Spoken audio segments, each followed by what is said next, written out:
Good evening, everyone. This is Dolores Cannon again with the Metaphysical Hour. This is December the 16th, 2011, and I guess we're on a countdown now for Christmas. We'll be here before we know it.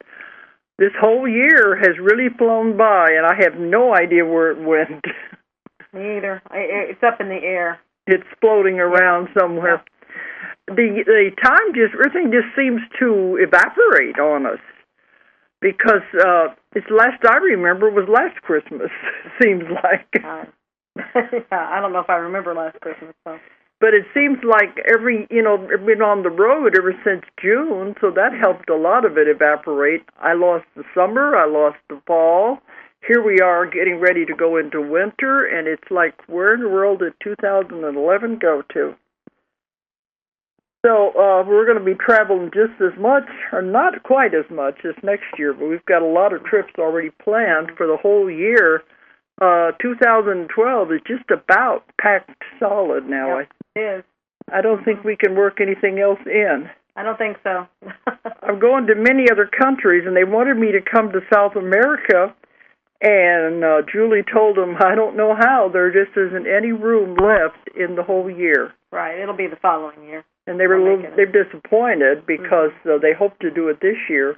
Right. But there's only so much of you, and only so much we can do here. So yeah, I'm just one person. They haven't learned how to clone me yet, although I feel like sometimes they do.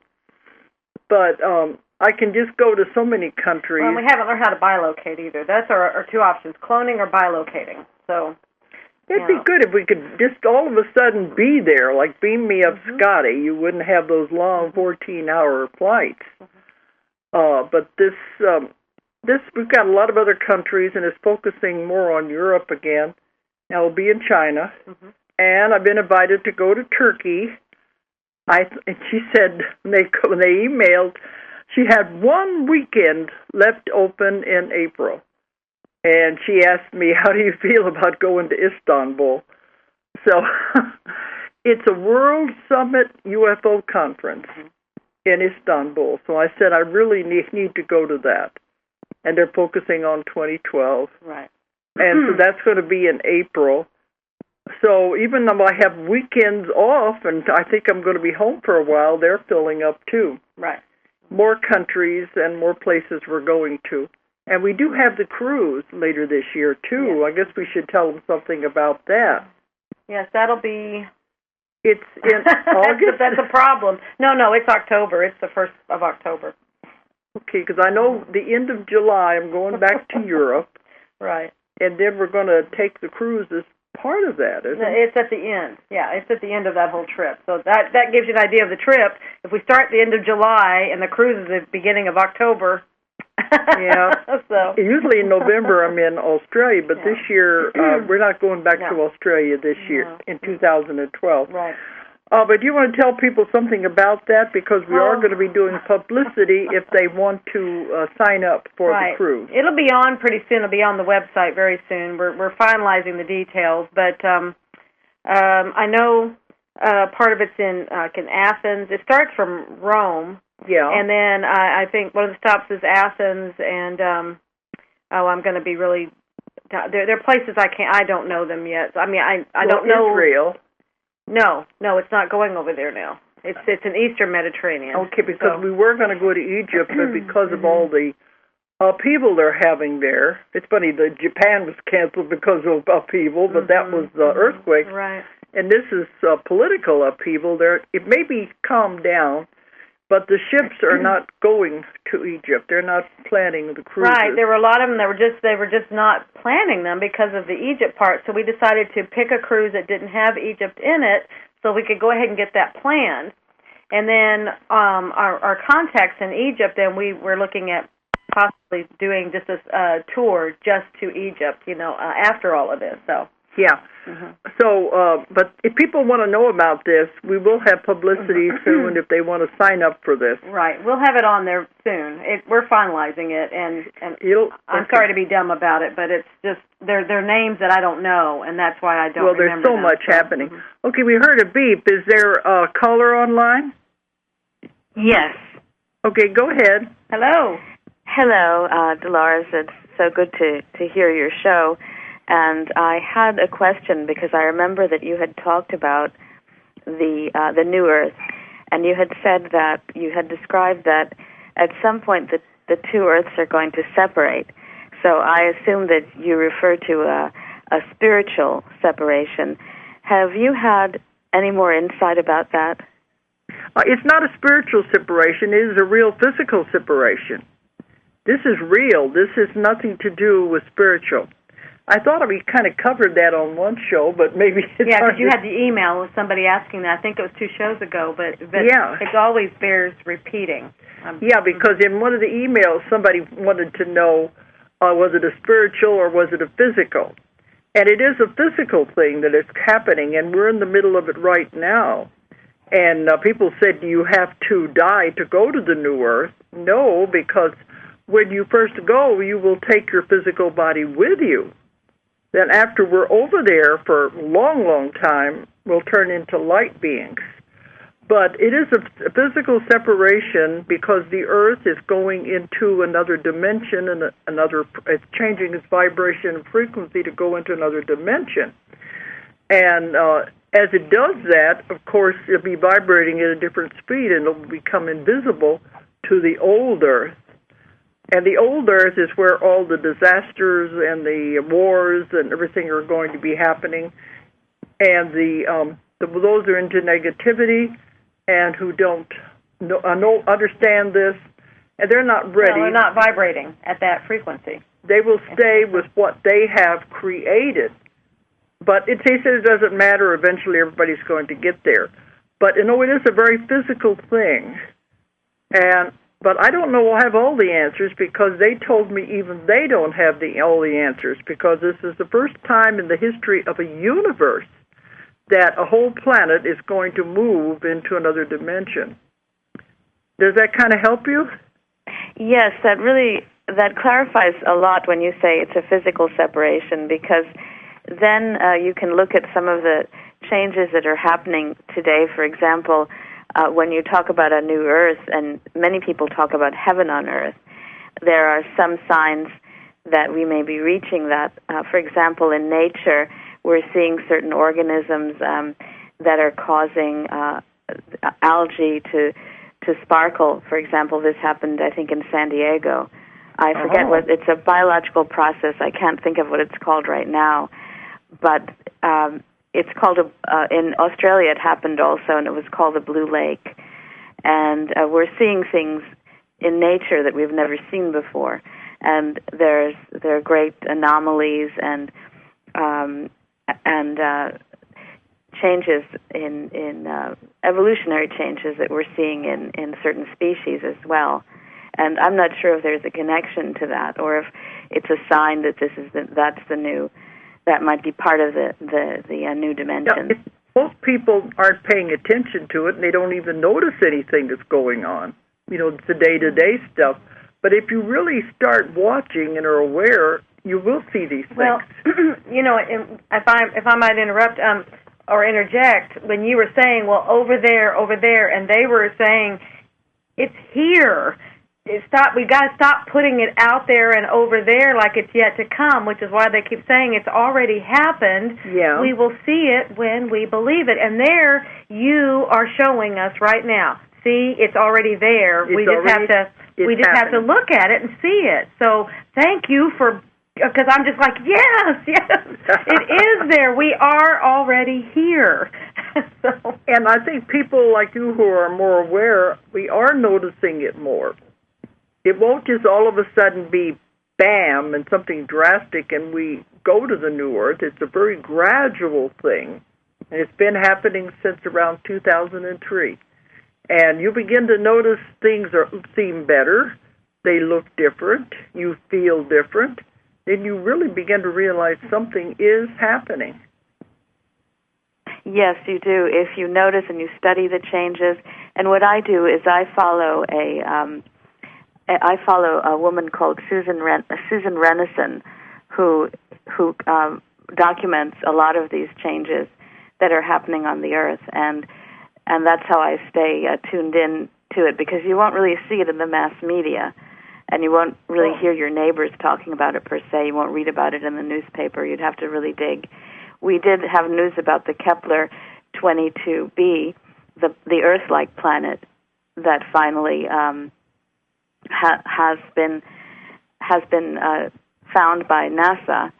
That's been studied for a while, but I think that's also that's really illuminating, and it gives us hope that perhaps this planet, from what I've read, that it's 72 degrees and it's in a zone where it can be inhabitable. It's warm enough, and so it gives us hope that there is life in other planets, and so that I think things like that are very hopeful and inspiring. Yeah, I don't have any doubt because I know there's billions of habitable planets out there. Did you want her to repeat that? Could you repeat that? The woman is Susan. What was her last name? Susan Renison. She's a geophysicist, and she's English. And she has a blog which is called News of the Imbalance, and she documents many of these changes, which is where I first read about the blue lake in Australia and the algae, these organisms that are not normally found in that particular area seem to have migrated there, and it causes the water to sparkle, to shine, and it looks almost unreal. And there are photographs of it. I think I'm glad some people are following these things.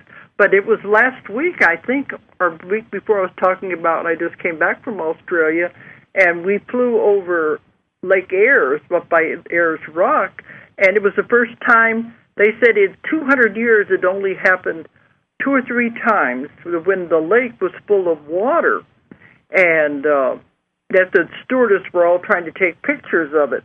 But part of the lake was pink. And I was asking them, why is it pink? And they said it had to do with algae in the water. But see, these are things nobody sees. If only 2 or 3 times in 200 years, see, things are happening. And they have more water and rain in that part of Australia than they've ever had. So yes, and that's right. And that process, I just remembered, it's called bioluminescence. And it's quite rare, and it was also seen in San Diego a few months ago, and there are photos of that as well. Okay, well, I think a bioluminescence would be like fireflies, the same thing, because bio is, is biological, and luminescence means light. But so it can happen in organisms. I think it's exciting because it's a matter of knowing what to look for. So that's really good. But I was thinking back, was it last year this time, last New Year's Eve, when they had the birds falling from the sky. And we did a show on that. And what we found out in my work was that it had to do with the shifting and the going into the new earth and the vibrations and the frequencies changing, because they said it was like an earthquake in the air that created like a shock wave, and that was what made the birds fall. So there definitely is things happening. Most people don't realize it as the vibrations change. Right. And we also found time has speeded up, definitely, and we are living, when I wrote the one book, it was 16-hour day instead of 24-hour day. It doesn't matter what the clock says, it is actually less. And Julie said what she got, by now it's not even a 16-hour, it's a 12-hour day. Yeah, because that was several years ago that you got that article. And I put it in one of the books. I wouldn't be surprised with the way, probably proportionately, how it's speeding. It's probably, but that's what I heard, was they said 12 hours. So. Okay. Well, if somebody else has beeped, is that all you wanted to say? Well, thank you, Dolores. I could talk to you for hours, but I know you have to go. Thank you so much for making those points, and I'll continue listening. Thank you for that information. That is wonderful. Yeah, she's going to look that up. Okay, we heard another beep. Is there another caller? Yes, there is. Martin Horst. Hello, Dolores. Hello. Dolores, I am a crop circle researcher and a BBS radio host.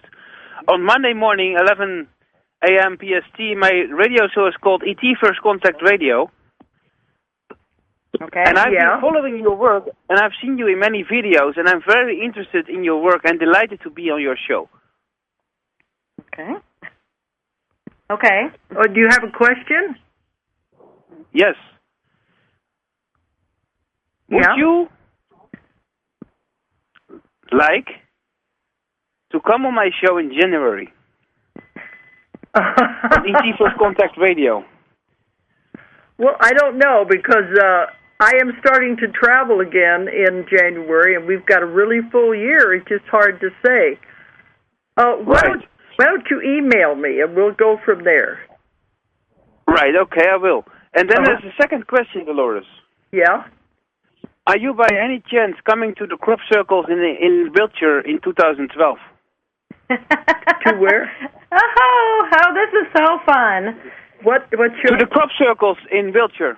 The crop circles in Wiltshire is in 2012. You know what? We are just now opening our UK office, which happens to be in Wiltshire, and and that's opening in January. And she will, when she comes over at the end of July. That is part of what she'll be doing the Glastonbury conference the end of July. Mm-hmm. And then we're trying to see if there's another talk over there also that we might be able to get her in on. But yes, she'll be over there during that time. Yes. I will be delighted to meet you all there. Our London office will be in another. Well, it's outside of London. No, he's setting it up. Okay, he's there. It's opening now, and we've already hired people to work for us in England. So our company and everything is really growing and expanding. And I go. But that's right where it is. It's in Wiltshire. Yeah, so it's right and there. I go to the London area, at least that area, once a year. So yes, I will be there at that time. Okay, Dolores, I have a third question and last question. Okay. Would you, by any chance, when we meet each other, do a regression session on me, whether or not I have been abducted by ETs? When I'm traveling... If you will, if you may, if you can, if it's possible. Well, when I'm traveling... He needs to contact us. Okay, because when I'm traveling, I can't do sessions on the road because all I'm focusing on is my lectures and my classes. So the only place I do sessions are in my office in Arkansas. That's the only place I have available. Okay, so I need to pay a visit to the United States, and first stop will be El Dorado Hills, where BBS Radio is. Oh, okay. To do what? Oh, where are you located? Are you in England? I'm in the Netherlands. Netherlands. Oh, okay. Yeah, I'm right now in a tent, and it's very cold. I'm at Occupy The Hague. Oh, okay. I've been to Amsterdam, Rotterdam, and The Hague. I've spoken all three of those places, and I gave a class in The Hague. So I go there. Interesting. Okay. You're coming there sometime. Are you coming in 2012 to The Hague? No, not to The Hague, but actually, we some of that we haven't quite set all that out yet. I think Netherlands was one of the places that we were wondering about. So it's a possibility. Okay, well, I can organize an event with Purity Events in the Rij in Amsterdam. It's a huge auditorium, or in Brussels, or in Antwerp, wherever you want. Belgium is also a possibility. So contact me if you want to organize an event in the Netherlands, and I can help you. Well, tell you what, why don't you, because you're going to, well, if you want to contact us offline, on the internet, and give us your information, and then we can go from there, okay? Because we are possible? Can I contact you via the website of BBS Radio, or do I need another website? How about through DoloresCannon.com? DoloresCannon.com. Dolores, it was delighted to be on your show, and I'm going to continue to listen via my cell phone. And what is your name again? My name is Martin Horst from ET First Contact Radio, Mondays on BBS. I will remember you. We'll remember you when you make contact, okay? Okay, because we are I will. Martin Horst is my name. Yeah. I wish you a delightful show. Okay. Thank you very much. Nice to meet you. We are still putting together the Europe part. Mm-hmm. Okay, well, we'll see what happens. I never know where I'm going to be one time to the next. Okay. Okay, well, then let's get back to this. I would go ahead and give out this toll-free number. It seems like they already got it anyway, but I forgot about it. If anybody does want to call in, the toll-free number is 1-888-627-6008. 888-627-6008. Okay, now we get back to what we were talking about was the, what was it? I think it had to do with the schedules and everything. So. Yeah, well, we were just beginning to talk about that because there's so much going on in my life right now anyway. But I do want to tell everyone that the new we're talking about the cruise. The cruise. We told as much as I know right now. Okay, we're going to be posted on the website, and I'll be doing lectures and workshops on that cruise, and we also have some of our other authors are going to be on there too. Right. Especially Guy Needler, who is over in England, and his book we published is The History of God, and he is a fantastic font of information. Absolutely. And then he'll have a second book out by that time. Yeah, we are doing his second book, too. So, anyway, that's part of what we're going to do, and that's fun things, I think, is to do the cruises because you don't have to be on a plane and fly to all these places. Okay. Well, I do want to tell you, though, that the Convoluted 4 is finished, and it is out. It was delivered this week. Yeah, on Monday. We got it on Monday. Yeah, and we had over 5,000 that was going out to the bookstores. Right. That went to the distributor for the bookstores, and I told you I was writing that book when I was on the road. Every minute I had when I wasn't lecturing and doing the classes in the hotel rooms, I was finishing that book, and it was a deadline. Got it done, and to the printers, and they do a miraculous job, the printers we have, of getting it out fast. Oh, they're wonderful people. And so it just arrived this week, and the others, over 5,000, went to the distributors, and they should be in the bookstores pretty soon. Amazon will have them also. And I think we had over 1,000 pre-orders anyway, and those have all gone out. People should have those books in time for Christmas. Yeah, we got them all out today. Okay, so all the ones that went out. So people keep saying, when is Convoluted 4 coming out? And when I was in Europe, they kept saying, Amazon says it's available. And I said, I don't think so. It was still in my head and in the computer. So I did finish that one. And now I can take a little breather for a while. I don't have a deadline for another book. There'll be more books, but that's my 17th book. And people tell me they've read them all. And I said, all 17? And they said, no, I didn't know you had that many.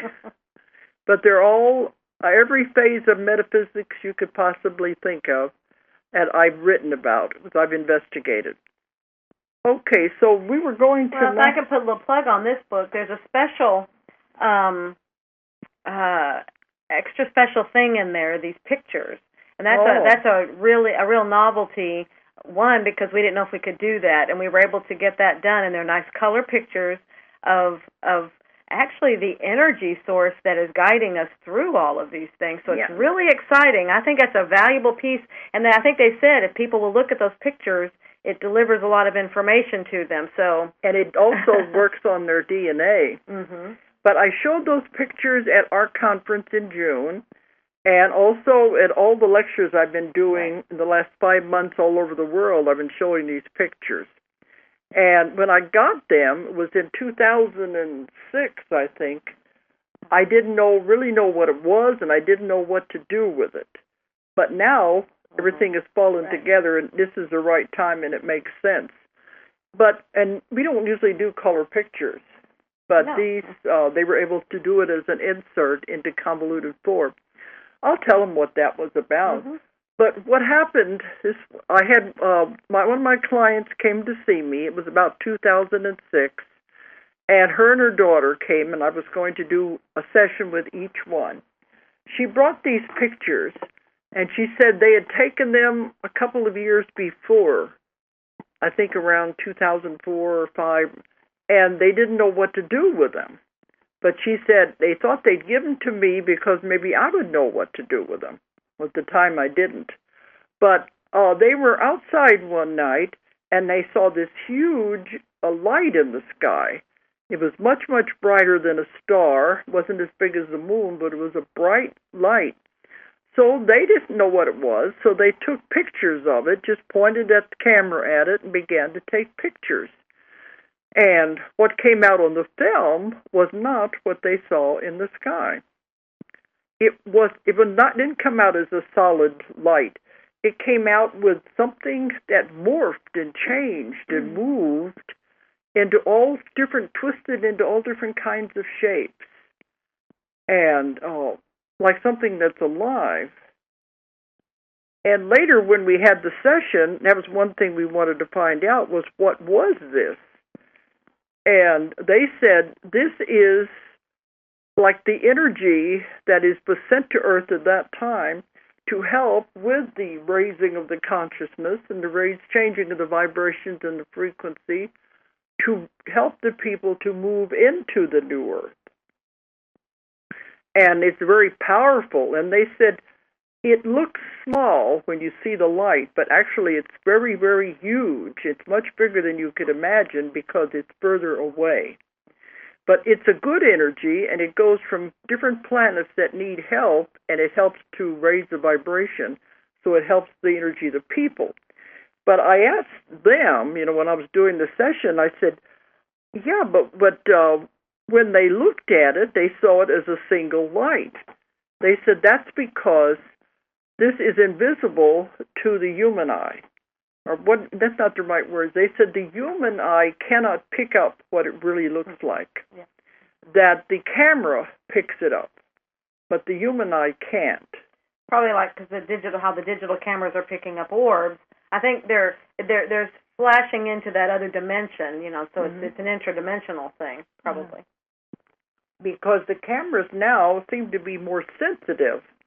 And they're picking up things that I think have always been there, but the human eye haven't been able to pick it up. Because it's a dimensional thing. I'm sure of it.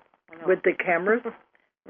All these things. That's the orbs, and that's why they're catching these things, because I made it their speed or something. I don't know, but they're. Remember, that veil is so thin. they're able to catch through that dimension. Because a lot of people, they're always giving me pictures of orbs. They send them to us with the email. We get them in the mails. And every time I go to a lecture, somebody will come up to me and say, you want to see my scrapbook or my photo album of all these pictures of orbs that they've taken. So now everybody's getting pictures of orbs, and they even have conferences just devoted to orbs. But what I found out in the last several years when I asked about orbs, they said it's just energy. It could be, you could say it would be an energy being, because it is we all are. It's probably what we look like to another dimension is we're an energy. Yeah. But they said the sphere is the most perfect shape anyway. That this is what a lot of things look like, especially beings, because it's a perfect shape. But it's life. It is energy. But it's nothing to do with UFOs or anything like that. It's just energy. But people have sent me pictures like this in the past, and they were associating them with UFOs. This one that it said it morphs, it moves. And it's really strange to look at the pictures.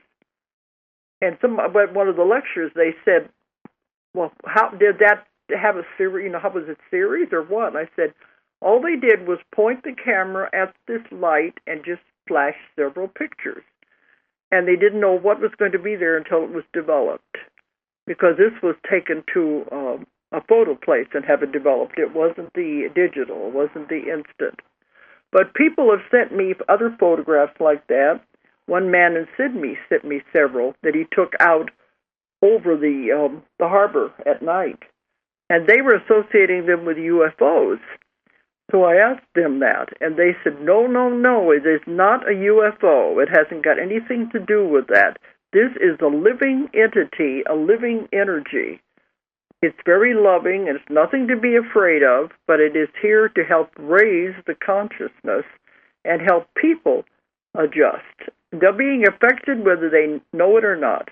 You don't have to know these things. This is part of what we were talking about earlier, that things are changing. Things are getting better. And part of it has to do with this kind of energy. So it's out there and we don't even know it, but it is changing everybody. And it's not going against free will. It's here to help because we need all the help we can right now as we move into this new vibration. But we had the pictures, and I was saying, how are we going to put them in the book? So they made an insert of the photograph, the pictures of this object, whatever it is, and put it in there. And I have the transcript to say what they said it was. So it's interesting anyway. Right. First time we've done anything like that. Yeah, and they are powerful pictures. I remember the first time I saw them, and I was just holding the pictures, and I was feeling the energy off of them, and it was like I really couldn't place what it was, but I knew it was something very important. And they said it does affect the DNA of the person just by looking at it. Mm-hmm. But I can see now, when I got them, I had no idea what it was, and even when I got the session, it didn't make sense, the transcript, so I wasn't ready for it yet. So I'm still evolving, I'm still growing. My work is a living thing, and it's constantly growing. So I knew that something was be done with it someday, but I didn't know what it was going to be. So that is in the book. But there's a whole lot of things in the book that are different. But, every one of my convoluted books goes a little further, has another piece of information, another concept, another theory that I hadn't thought about. But this book was going to be too big. It was going to be over. It was 900 pages at one point. Yeah. And I thought we could put all this information into one book, and then we found out how big it was going to be, and he said, no, I don't think that's possible.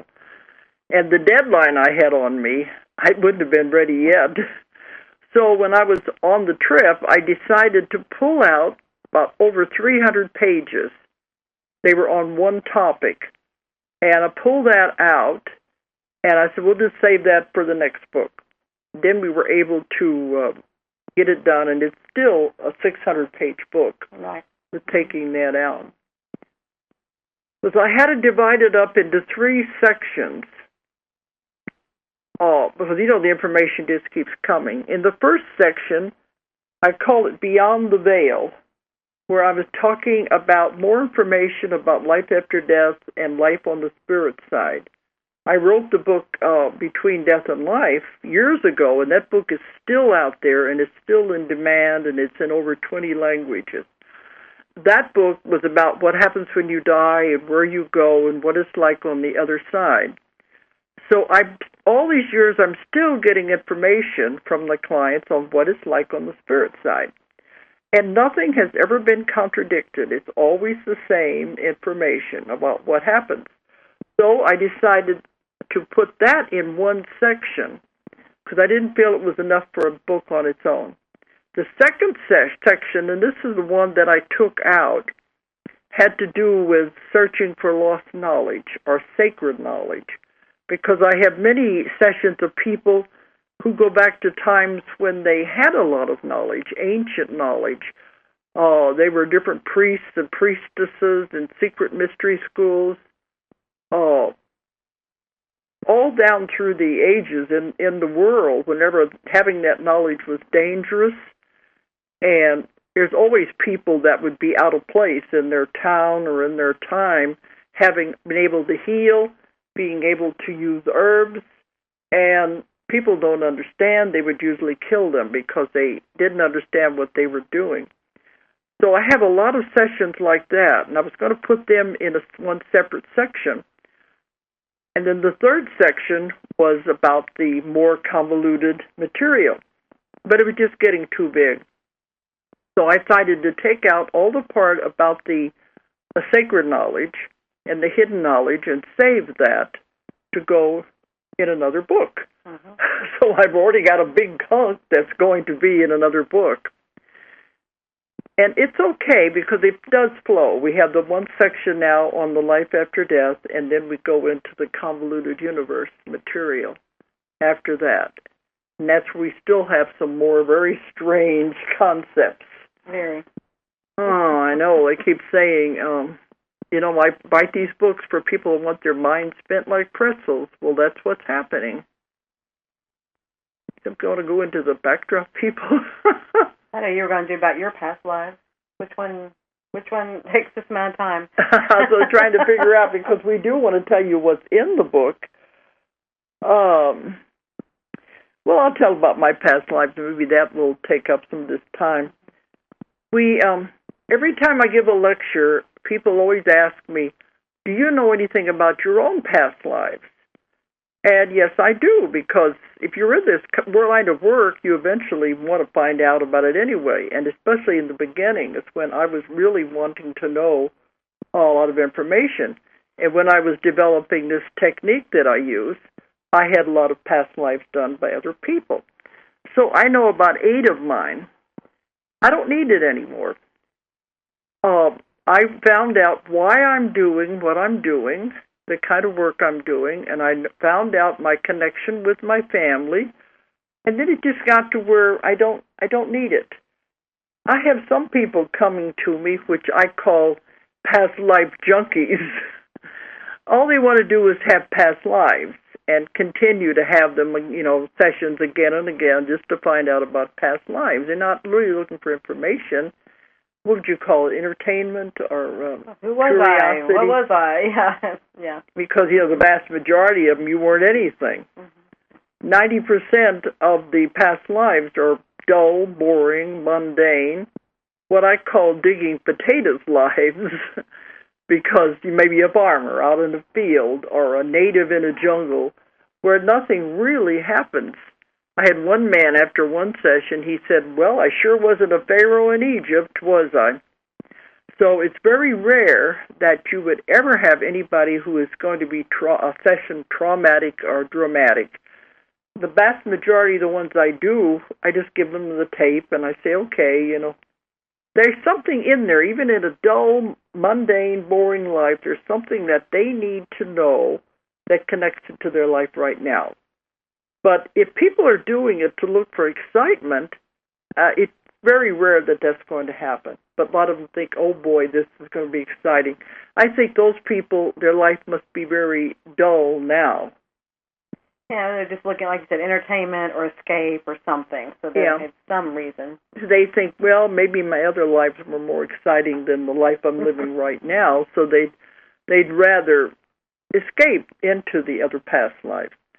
So it's a tool. It's a valuable tool to find information, but you don't really need to keep it up and keep it up. Because they've told me before, focus on now and the future and moving forward and improving yourself. Don't worry about the past. That if you focus on the past, you will stay in the past. So it's good to have the information and use it, but don't stay there. So anyway, I did have in the beginning past lives because I was curious like everybody else. And then I also found out what I didn't like that the other hypnotists were doing, so I changed that whenever I developed my own technique. But one of the most important ones, and I bring this up in the book, I have a chapter on my own past life that explains why I'm doing what I'm doing now, was a past life I had at the Library of Alexandria in Egypt. And most of you probably know the Library of Alexandria was a depository of all the knowledge at that time. It had scrolls and books that had everything in it. It was tremendous knowledge. And then it was destroyed, though. I can't remember when it was, but it was destroyed by people that came in that wanted to destroy the knowledge. I don't remember if it was Christians or if it was the Muslims. I'd have to go back in the history and find out. But they destroyed it and burned the library. And when they did, there was a tremendous amount of knowledge was lost at that time. And that still makes me very unhappy and sad to think of knowledge being lost. And that's why I treasure books. I love books. And to me, the greatest achievement of my career was when my books were put into libraries. That meant more to me than having them in bookstores. But with the with the knowledge, that's why when I said this at one lecture one time, somebody said, well, do you have to try to rewrite the whole library? Because my main concern is getting the knowledge back. To recapture the lost knowledge, I'm always saying I'm a reporter, an investigator, a researcher of lost knowledge. I got to get it back. But in that lifetime, I wasn't anybody important. I was a man, but I was like a caretaker of the scrolls. And I couldn't even read. But my job was to take care of these scrolls in the library, and these other scholars would come in, and I would give them what scrolls they would want. So they would sit at the tables, and they would go over these written records. And I remember on the top shelf in the library was where the most valuable and the oldest scrolls were held. And I had one man in particular that I remembered that always came in black robes and would sit at one of the tables, and I knew which ones he wanted, and I would always bring them to him. But that was my job, just taking care of the scrolls, and I loved the knowledge, but I couldn't read it. Well, then I was there whenever the library was destroyed, and they came in and started burning them. They took all of the scrolls and were pulling them off of the shelves and throwing them into the middle of the floor.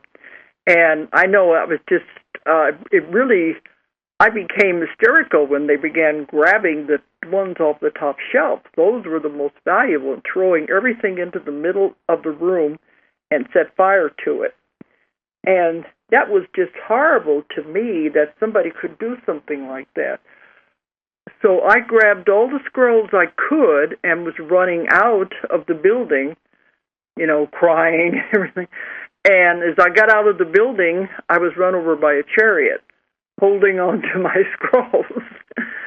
So I said that explained my love of knowledge, my wanting back lost knowledge, and writing the books to try to bring it back. But as another part of this story was after I was beginning to write and beginning to travel, this one man, his name was Drago, he invited me to come to Bulgaria, to come to Sofia in Bulgaria. And because the books were being translated into Bulgarian, it's my first Nostradamus books. They were coming out in Bulgarian. They wanted me to come there. And, of course, my son especially said, Mom, you can't not go to Bulgaria. Look where it is on the map. It's just right across the border from Yugoslavia. And that was at the time we had the war going on in Yugoslavia. And he said, it's not safe to go there. And I said, well, I'll be all right. I just think it's an opportunity to go. So I went. And it was amazing. Because when I got off of the plane, it was like a rock star. We had all of these people and these newspapers and cameras and everything, and it was like, whoa, what's going on here? And I just walked out into the lobby, and this one reporter shoved a microphone in my face and said, what do you think of Bulgaria? I said, I don't know, I just got here. But during that whole stay, we had press conferences that were like the president's press conferences. There'd be all these reporters, everybody wanting to ask me questions. Nobody had ever heard in that part of the world of doing hypnosis the way I did it for past lives. They didn't know anything about past lives. Now, this is right after Bulgaria had succeeded, had left the Soviet Union. So it was very poor, it was in very bad conditions. All the infrastructure had been destroyed whenever they pulled away from the Soviet Union. And, of course, all they did was have books to read. So it was very, that time right then is when I got in there. Well, during that trip, I was questioned for 2 hours by scientists and astrologers and professors because they had never heard of using hypnosis for past life regression. They said they're not allowed to teach anything that was not taught in the universities, so they hadn't heard of this. So they, I said, well, will I get in trouble then for doing this? And they said, no, because you're a foreigner. So anyway, this is the way it was over there. And during that time I was there was this Russian filmmaker, this woman, was doing a documentary, and she wanted to do it on me. So, in addition to everything else, I had to go to this hotel to do the filming for the documentary. Well, the morning we were going to do one part of the filming, Drago comes to our room. We're getting ready to leave, and he says, they want you to do a session. They want you to do it as a demonstration so they can film it. And I said, well, I always feel uncomfortable with that because you don't know what's going to come out. And you don't know what's going to happen, if anything is going to happen.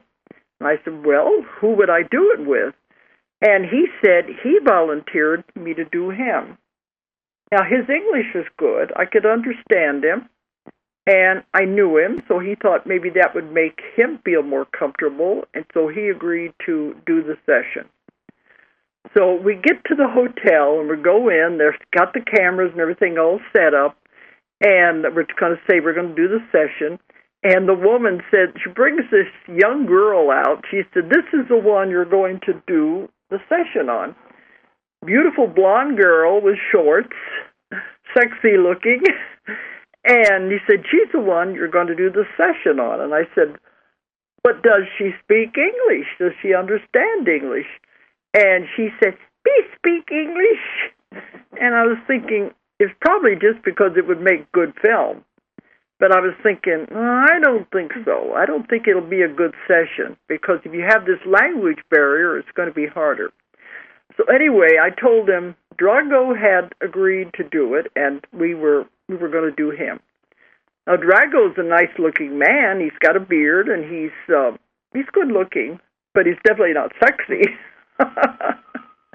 So I think, and that was what they were thinking. So anyway, I agreed to do it. Now afterwards, I think they might have thought we cooked all this up beforehand and arranged this session, but we had no idea what was going to happen. So he's laying on the bed with all the cameras around him, and we go into the session. He goes back to the Lifetime. He is at the Alexandrian Library. And I'm looking, my daughter was sitting in back of the cameras, and I kept looking at her without saying anything, like, because she knew the story. Like, oh my gosh, he is saying the same things that I had seen. I kept asking him questions to find out, are you at the same place? He was the man in the black robes, the scholar, and he was into numerology and astrology. He would come to the library to read the ancient scrolls. So we knew each other in that lifetime, although we didn't know. I just took care of the scrolls and gave it to him. But he's going through the entire lifetime, and I said, we're there at the same time. So he moved forward to when the library was burnt, and he was also in the building. So he's doing the same thing I'm doing. He's trying to grab as many scrolls as he could and to get out of the library as it's burning. And as he's running toward the door, the rafters, the ceiling starts falling in, and a huge rafter fell on him and killed him. And later, he was saying, he said, was the day afterwards, he said, I'm almost afraid to say anything, but he said, I have one part of my back that has hurt me all my life. And he said, since the session, it didn't hurt anymore. It was gone. But anyway, during the session, he was running out of the library, and he was killed there. So it meant more to me than it would have to the people filming it, because they didn't know the whole story. He said he was aware there were other people around and the cameras going. Otherwise, he wanted to cry. He was so emotional about it, but he couldn't do it. But so anyway, that was our connection. And afterwards, we're walking back to the hotel, and I said, boy, do I have a story to tell you, that we were there at the same time. And when I did leave and we said goodbye at the airport, I said, isn't it strange we had to go, 100, 700, 800 years and halfway around the world to come in contact again? Because here I am trying to bring knowledge back. He's doing the same thing by trying to bring books and speakers into Bulgaria to bring knowledge that way. We're bringing knowledge that people didn't know. So he's doing his part, too, of trying to bring knowledge back. And while I was there in Bulgaria, these scientists and all of them, they had an association of phenomena. They were some of the ones responsible for me coming. And they said every year they would give an award, and it's a beautiful statue. It's like giving an Oscar to someone that they thought was making advancements in the field of psychic phenomena. So the last day I was there, they had a TV show, and they gave me the award. And I was totally surprised because it's the first time anyone who was not Bulgarian had ever been awarded the award, especially an American and a foreigner. And they said they gave it to me for the highest research and the highest advancement in the research of psychic phenomena. And so I treasure that. It's metal. I didn't know I was even going to get through the metal detectors in the airport to bring it back. And so it's called the Orpheus Award. So I was given that when I left. But a follow-up on that story, it was a couple of years later when Drago called me, and we were talking about what had happened. And he said after I left and the documentary was filmed in Bulgaria, they got the TV stations were flooded with calls wanting to know, what is this past life regression, hypnosis? What is this all about? And they wanted to have more information about it.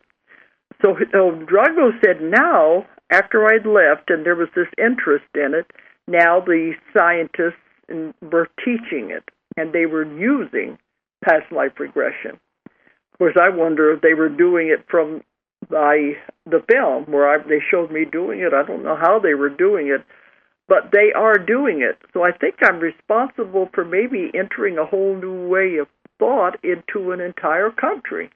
Who knows? This was over 10 years ago. It was in the 90s when I went over there. So who's to say, but you never know what you're going to be doing. But I brought that story up in the Convoluted 4, and I can talk about another one next week. We're going to kind of go, well, next week we're not, it's Christmas. But I'm going to try to go through some of these things that are in the new book, the Convoluted Universe, Book 4. But people do want to know about my past lives, and I think that was proof, in a way, having it verified through somebody else. So the book is available now, and if you want to check on our website, DoloresCannon.com or OzarkMountain.com, or call the office. It's 1-800-935-0045. And it also will have my schedule of where we're going to be speaking. We have the beginnings of it. I have just the first ones on there, and then we're lining up the others. As we get them more solidified, they'll be up there too. Because we're beginning to set the whole year, if people know where I'm going to go, and there's a lot happening. Yeah. And I'm going to be writing more books, especially that hunk that I took out. But I'm not going to... I was going to tell people, don't despair. There's talk. We're not putting a deadline on her, but there's talk of that book being out by the end of next year. Let's hope, but I'm not going to have deadlines like that. That's too hard. It's too hard to work with. Too much pressure. Okay, so I think it's coming up to the end of the hour, and I want to thank everybody for tuning in tonight, and thank the callers for calling in. Next week, we're going to play, it's Christmas Eve, so we will play... As Seth said, it's Christmas Eve. Is that what he said? It's the 23rd, yes. 23rd, Eve, okay. Yes. Every Christmas Eve, I've been doing this show now 6 years. Every Christmas Eve, we always play the same show. And it's the one I did in 2005 in the very beginning on Christmas Eve. It's the story of the Star of Bethlehem that I have in my book, Jesus and the Essenes. So I won't be live. They're going to play that so we can get ready for Christmas. But everybody out there, you all have a nice Christmas, and I'll be talking to you the week after that, New Year's Eve. Right, exactly. Okay. everybody have a nice Christmas and enjoy yourself. And thanks for listening tonight. Good night. Good night. If you enjoyed the show, check out more of our other videos and be sure to subscribe and click the like button. Thank you for listening to the Metaphysical Hour with Dolores Cannon.